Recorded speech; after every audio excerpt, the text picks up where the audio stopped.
Hi, boys and girls. I wanted to finish up the magic chapter, and some of you may have just continued reading it over the weekend, and that's why I thought I would just send a video.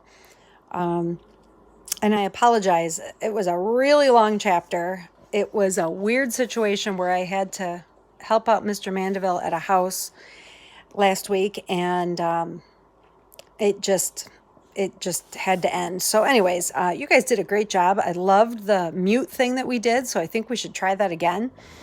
But I think we're just going to get through this chapter. So I backed up a little bit to where Mary was letting Colin know that he was being rude. I know we went past that by at least a page or so, but I think after all the time that's gone by, it'll be good to just review it a little bit. Okay. So Mary kind of stares at him and he says, "What are you looking at?" And she says, "Well, I feel bad for Dr. Craven." And he says, "Oh, me too. He's not going to get any land since I'm going to live." And Mary says, "No, that's not what I feel bad about." And remember, she said that he doesn't even realize he's being rude. So she says, "I kind of feel bad that you were rude to him." And he says, "Was I rude?" Just, she knew it, you know? And Mary says, and then she says, "Having your own way has made you queer." And he turns and looks at her and says, "Am I queer?" So I'm right here. "Am I queer?" he demanded. "Yes," answered Mary, "very.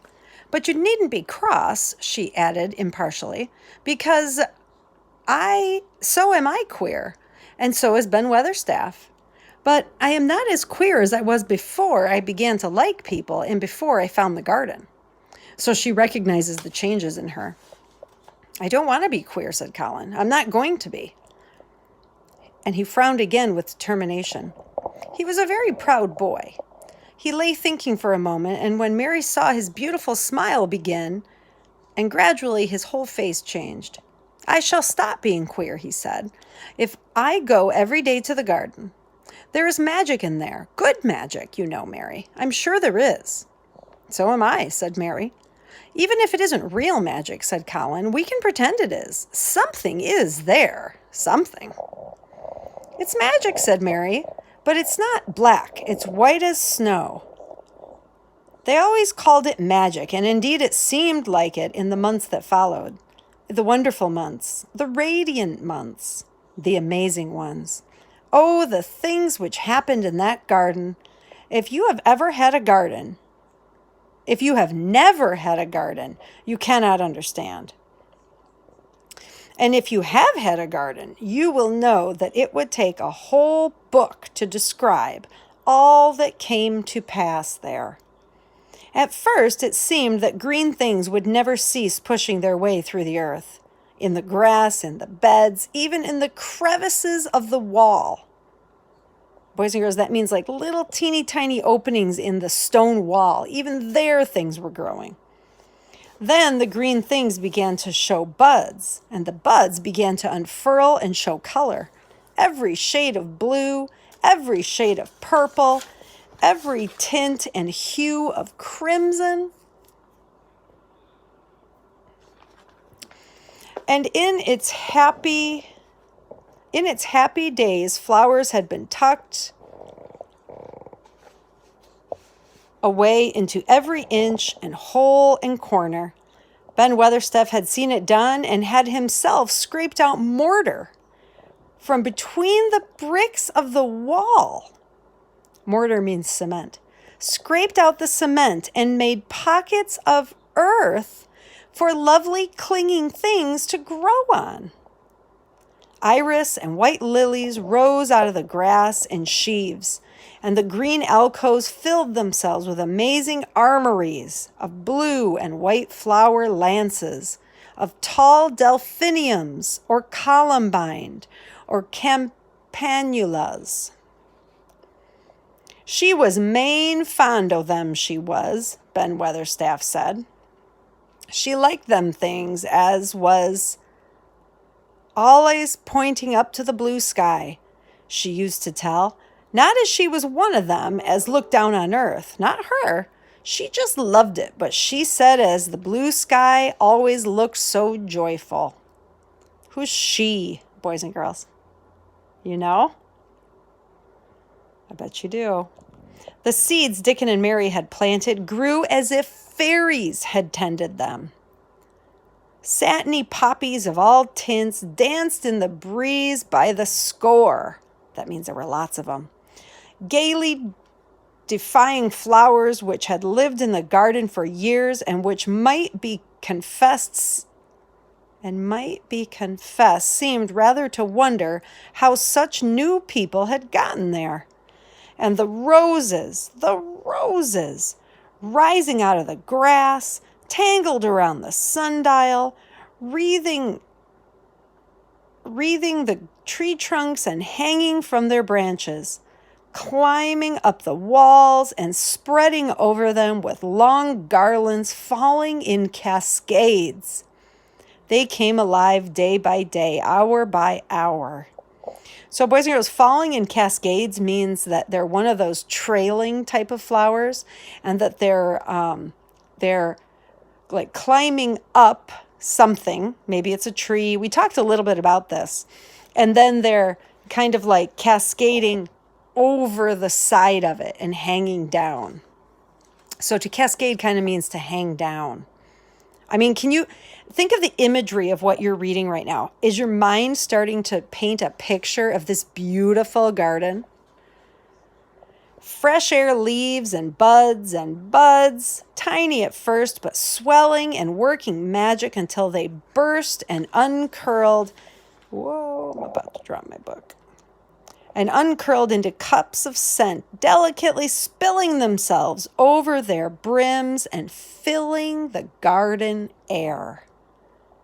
So imagine that smell, boys and girls. Colin saw it all, watching each change as it took place.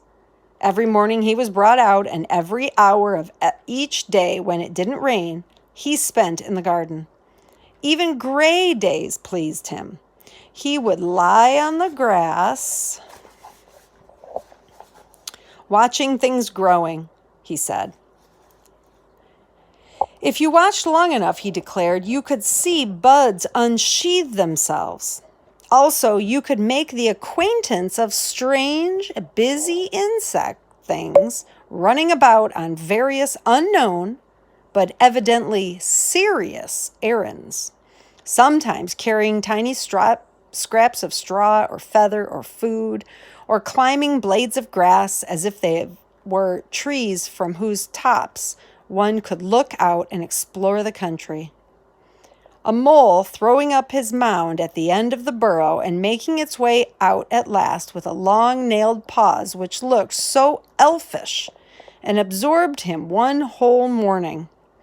Ants, always, beetles' ways, bees' ways, frogs' ways, birds' ways, plants' ways, gave him a whole new world to explore. And when Dickon revealed them all and added foxes' ways and otters' ways and ferrets' ways and squirrels' ways and trouts and water rats and badgers' ways, there was no end to the things to talk about and think over. And this was not half of the magic. The fact that he had really once stood on his feet had set Colin thinking tremendously. And when Mary told him of the spell that she had worked, he was excited and approved of it greatly. He talked of it constantly. Of course, there must be lots of magic in the world, he said wisely one day, but people don't know what it is or how to make it. Perhaps the beginning is just to say nice things are going to happen until you make them happen. I'm going to try an experiment. So boys and girls, what's his experiment?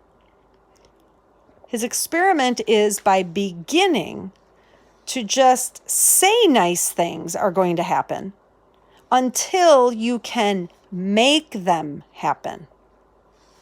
I really love that kind of optimism. To be optimistic means that you're seeing the positive. So he's going to say nice things until they actually happen. It's going to make him and everybody around him very happy. The next morning, when they went to the secret garden, he sent at once for Ben Weatherstaff. Ben came as quickly as he could and found the Rajah standing on his feet under a tree, looking very grand, but also beautifully smiling. I remember when we read this, and I remember thinking that he really changed his attitude once Mary told him that he was being rude.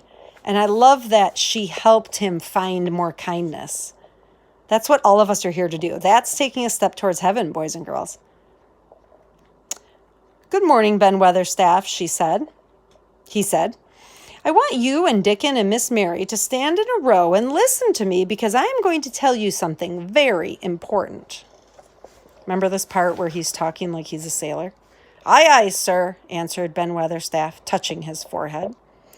One of the long concealed charms of Ben Weatherstaff was that in his boyhood, he had once run away to sea and had made voyages, so he could reply like a sailor. Boy, when I hear the word voyages, boys and girls, I think of Dr. Dolittle. "I'm going to try a scientific experiment," explained the Rajah. "When I grow up, I am going to make great scientific discoveries, and I am going to begin now with this experiment." "Aye, aye, sir," said Ben Weatherstaff promptly, though this was the first time he had heard of great scientific discoveries. It was the first time Mary had heard of them either, but even at this stage, she had begun to realize that, queer as he was, Colin had read about a great many singular things and was somehow a very convincing sort of boy. When he held up his head and fixed his strange eyes on you, it seemed as if you believed him almost in spite of yourself, though he was only 10 years old, going on 11. At this moment, he was especially convincing because he suddenly felt the fascination of actually making a sort of speech like a grown-up person.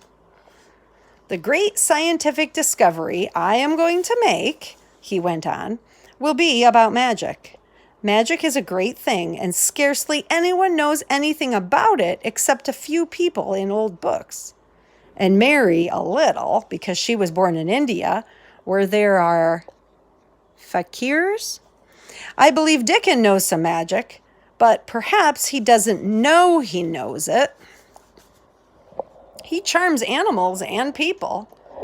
I would never have let him come to see me if he had not been an animal charmer, which is a boy charmer too, because a boy is an animal.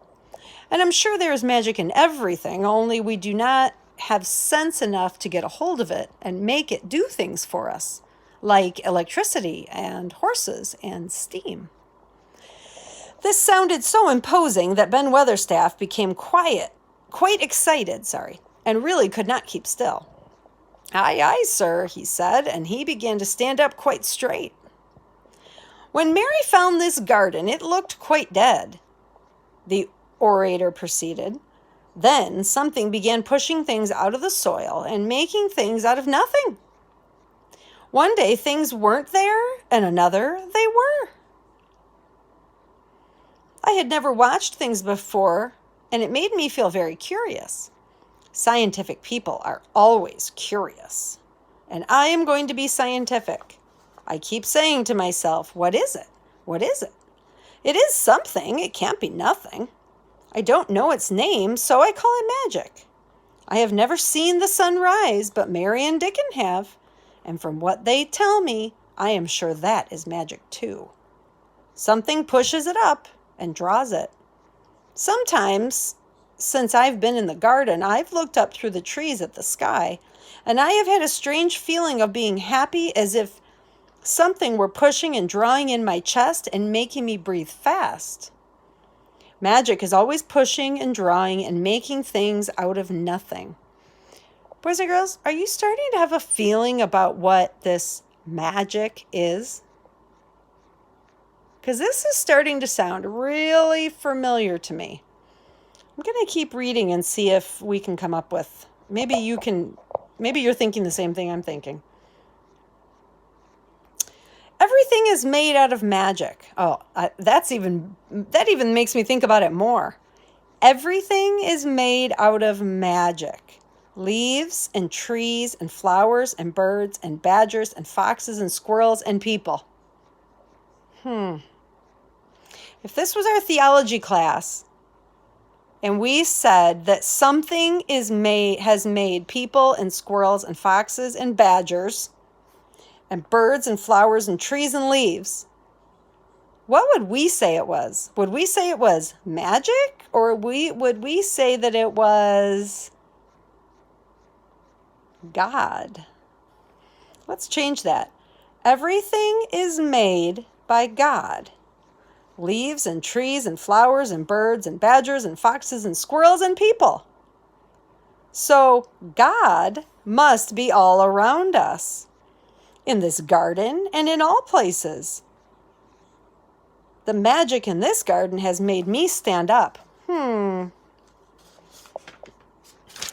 know that I am going to live to be a man. I am going to make the scientific experiment of trying to get some magic and put it in myself, and then make it push and draw me to make me strong. Boys and girls, could he get a little bit of perhaps God's life and put it in him and have that push and draw him and make him strong? I don't know how to do it, but I think that if you keep thinking about it and calling it, perhaps it will come. Perhaps this is the first baby way to get it. When I was going to try and stand for the first time, Mary kept saying to herself, as fast as she could, "You can do it, you can do it, you can do it." And I did. I had to try myself at the same time, of course, but her magic helped me. And so did Dickens. Every morning and every evening, and as often as in the daytime as I can remember, I am going to say, magic is in me. Magic is making me well. I am going to be as strong as Dickens, and you must all do it too. That is my experiment. Will you help me, Ben Weatherstaff?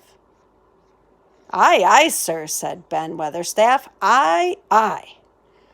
If you will keep doing it every day as regularly as soldiers go through drills, we shall see what will happen and find out if the experiment succeeds. You learn new things by saying them over and over and thinking about them until they stay in your mind forever. And I think it will be the same with magic. If you keep calling, it will come to you and help you. It will get to be part of you, and it will stay and do things. What if we change that one? What if we change, if you keep calling to God to come to you and to help you, he will become part of you and will stay and do things. I keep seeing this connection between this magic, he says, and with God as we know him. Remember we talked about that unfortunateness of some people in their life have never been exposed to God? And it's almost like Colin's never been exposed to God, but he almost knows about him anyways. He just doesn't know the right word to use. Isn't that amazing? Doesn't that show the power of God's love? Someone finally showed this little boy God's love. And look at how he is practically blooming like a flower in his garden. I once heard an officer in India tell my mother that there were fakirs who said words over and over 1,000 times, said Mary. Excuse me. I've heard Jem Fetterworth's wife say the same thing over 1,000 times, calling Jem a drunken brute, said Ben Weatherstaff dryly. Somewhat always comes of that, sure enough. All right, I'm going to skip down to the next paragraph. Colin drew his brows together and thought for a few moments and then cheered up. Well, he said, you see, something came of it. All right, I'm going to skip down to here. Thou'rt a clever lad. Thou'rt a clever lad, as well as a straight-legged one, Master Colin, he said. Next time I see Bess Featherworth, I'll give her a bit of a hint of what magic will do for her. She'll be rare and pleased if the scientific experiment worked. And so would Jem. Dickon had stood listening to the lecture, his rounded eyes shining with curious delight. Nut and Shell were on his shoulder, and he held a long-eared white rabbit in his arms and stroked it softly while it laid its ears along its back and enjoyed itself. Do you think the experiment will work? Colin asked him, wondering what he was thinking. He so often wondered what Dickon was thinking when he saw him looking at him or at one of his creatures with his happy, wide smile. He smiled now, and his smile was wider than usual. Aye, he answered, that I do. It'll work same as the seeds do when the sun shines on them. It'll work for sure. Shall us begin it now?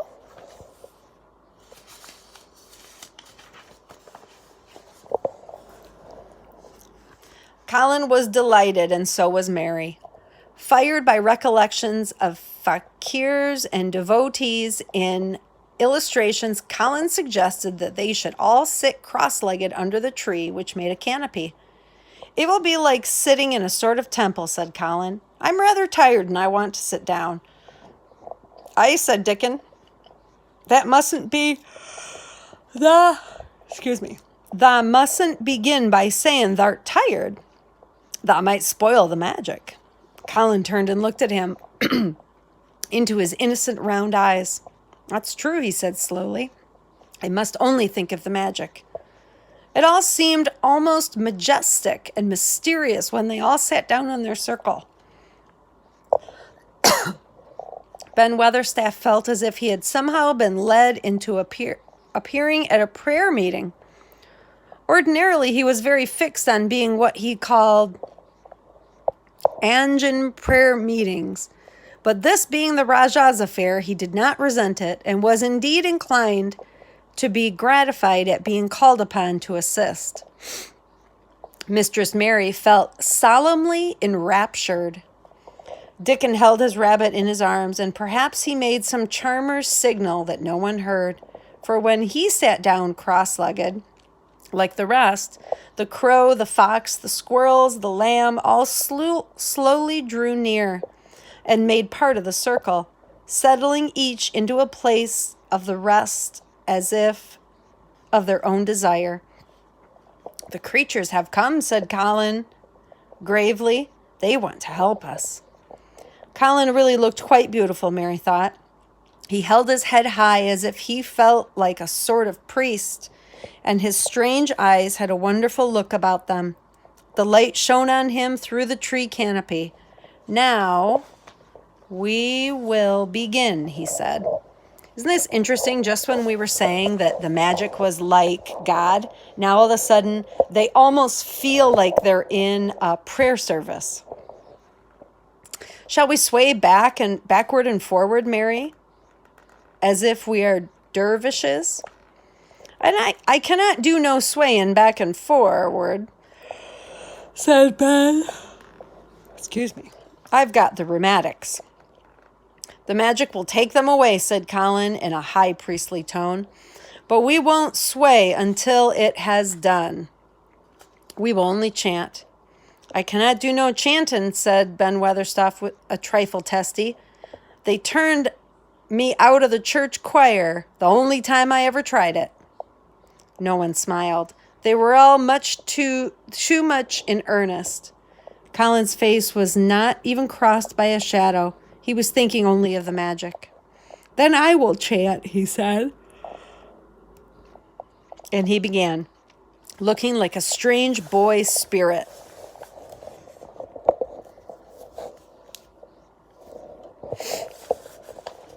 Looking like a strange boy spirit. The sun was shining. The sun is shining. The sun is shining. That is the magic. The flowers are growing. The roots are stirring. That is the magic. Being alive is the magic. Being strong is the magic. The magic is in me. The magic is in me. It is in me. It is in me.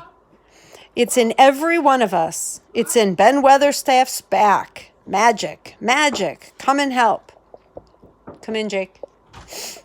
He said it a great many times, not 1,000 times, but quite a goodly manner.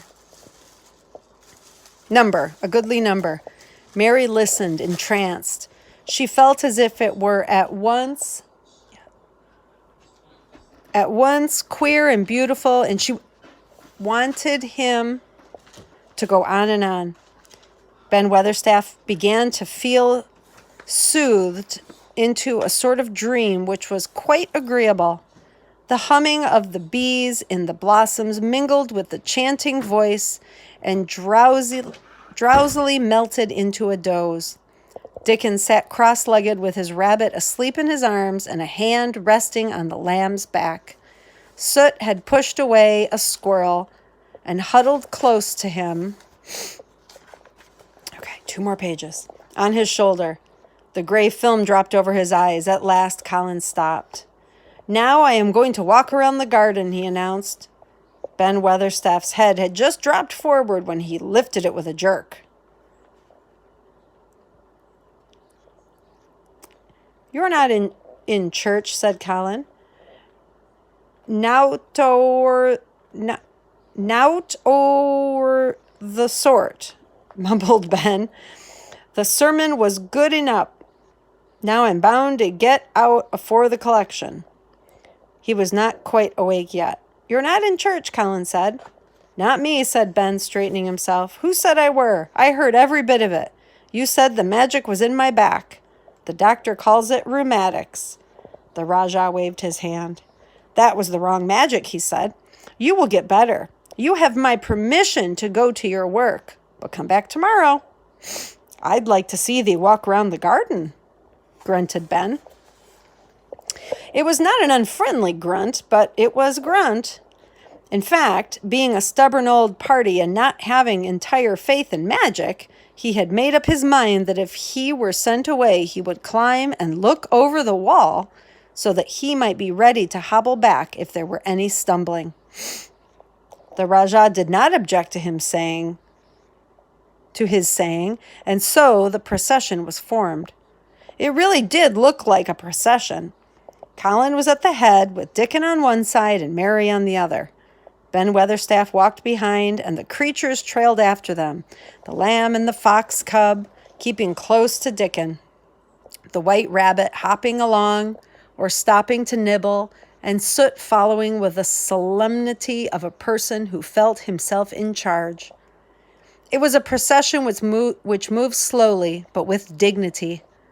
Every few yards it stopped to rest. Colin leaned on Dickon's arm, and privately Ben Weatherstaff kept a sharp lookout. But now and then Colin took his hand from its support and walked a few steps alone. His head was held up all the time, and he looked very grand. "The magic is in me," he kept saying. "The magic is making me strong. I can feel it. I can feel it." It seemed very certain that something was upholding and uplifting him. What do you think that something was, boys and girls? He sat on the seats in the alcove, and once or twice he sat down on the grass, and several times he paused in the path and leaned on Dickon. But he would not give up until he had gone around the garden. When he returned to the canopy of trees, his cheeks were flushed and he looked triumphant. "I did it! The magic worked," he cried. "This is my first scientific discovery." "What will Dr. Craven say?" broke out Mary. "He won't say anything," Colin answered, "because he will not be told. This is to be the biggest secret of all. No one is to know anything about it until I have grown so strong that I can walk and run like any other boy. I shall come here every day in my chair, and I shall be taken back in it. I won't have people whispering and asking questions, and I won't let my father hear about it until the experiment has quite succeeded. Then, sometime when he comes back to Misselthwaite, I shall just walk into his study and say, 'Here I am. I am like any other boy. I am quite well, and I shall live to be a man. Oh, I love that. It has been done by scientific experiment. He will think he's in a dream, cried Mary. He won't believe his eyes. Colin flushed triumphantly. He had made himself believe that he was going to get well, which was really more than half the battle, if he had been aware of it.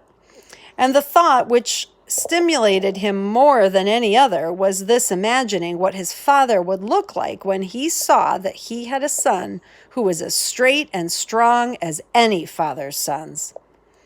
One of his darkest miseries in the unhealthy, morbid past days had been his hatred of being a sickly, weak-backed boy whose father was afraid to look at him. He will be obliged to believe me then, he said.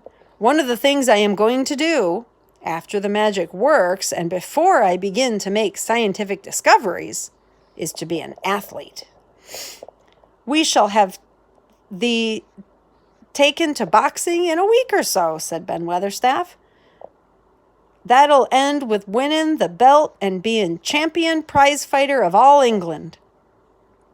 Colin fixed his eyes on him sternly. Weatherstaff, he said, that is disrespectful. You must not take liberties because you are here, because you are in the secret.